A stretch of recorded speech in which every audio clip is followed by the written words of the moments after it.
Now, how you doing, everybody? It's Rob Oakman. Now, if you've ever seen a war movie, and I mean ever seen a war movie, you will know exactly what that is. It's the M4 Sherman, probably the most famous Allied tank ever built. So you can see this is a short barrel. This is an A2 version, M4A2.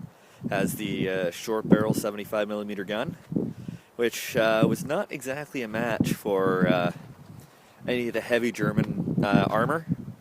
But what a lot of people don't realize is that the Germans actually didn't have a lot of the large, like the Panther tanks and stuff like that, or even the Panzer IVs.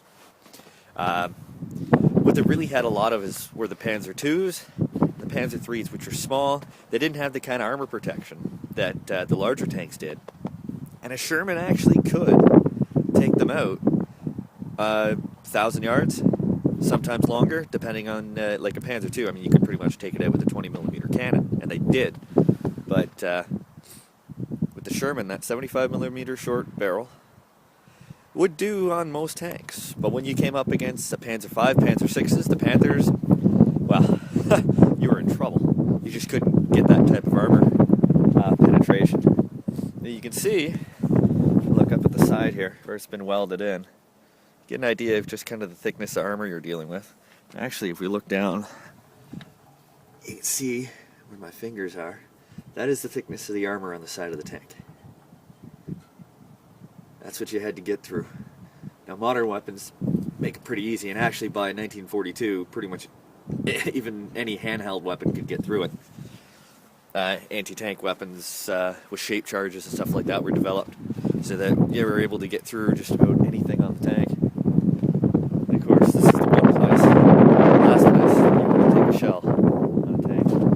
This is the thinnest bit of armor in the entire tank, and actually I can show you. If you look underneath, you can see this is all the armor on the back of the tank. That's it. That's everything that stood between you and a shell if you got hit in the back.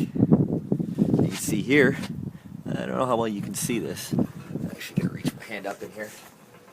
This one still has the engine in it. Now this 37-ton monster is also a Sherman M4A2, but this is the Firefly.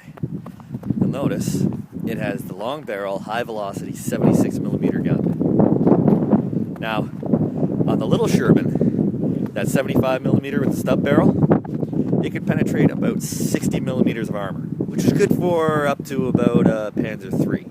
Once you got above that, you get into the 4s, well, it just couldn't do. I mean, they were sporting over 80mm of armor. Actually, you get into the bigger tanks, and you're talking about over 100mm.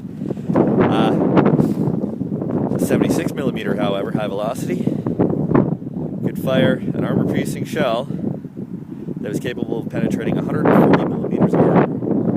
That's more than anything on the battlefield had. The problem was there wasn't a whole lot of these tanks around.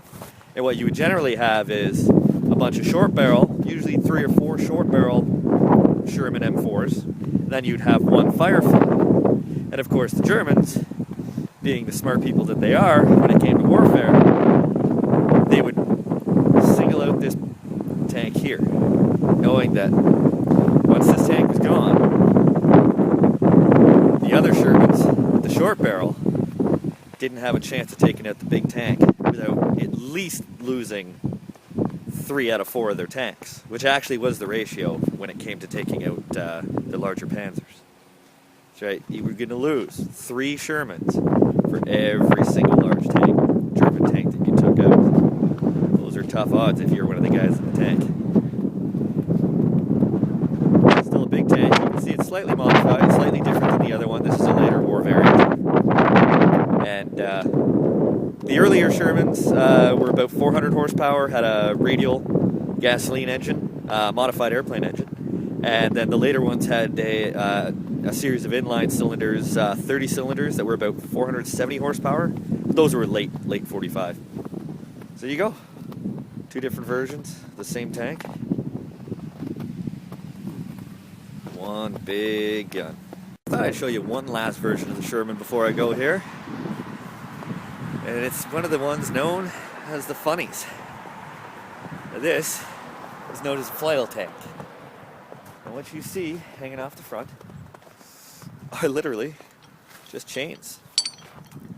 This big heavy ball on the end. And that barrel, hydraulically actuated, will spin.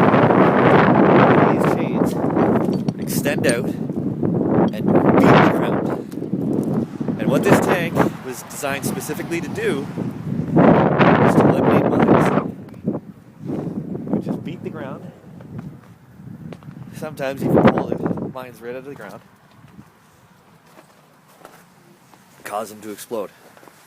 Now, where you mostly see these funny tanks, and there were several different versions of them, some had plows on them and such, were on D-Day.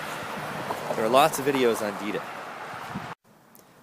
So you could literally have this tank just running ahead of, clearing away, and then you could have infantry and other tanks just flowing in behind it.